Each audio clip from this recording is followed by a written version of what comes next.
Info ពុកម៉ែបងប្អូនទាំងគ្នាបាទថ្ងៃនេះកូនកាត់ Vespa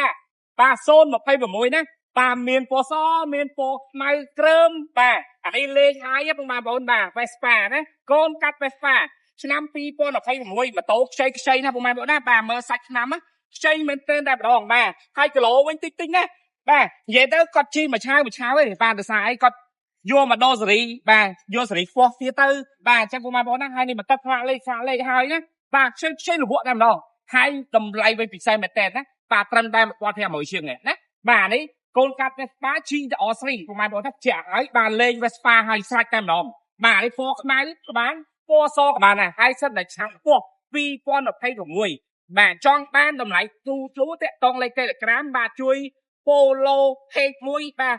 ឲ្យបេះដូងក្នុង TikTok មួយផងដើម្បីបានបញ្ចុះតម្លៃថែមទៀតបាទរាល់ការបន្ទិញបាទថែមសាំង3លីត្របាទមួកសម្រាប់ភាពថែមពេជាពីកេះឲ្យទៀតធានាឲ្យកន្លះឆ្នាំតែម្ដងម៉ូតូមកទឹកណាឆ្នាំ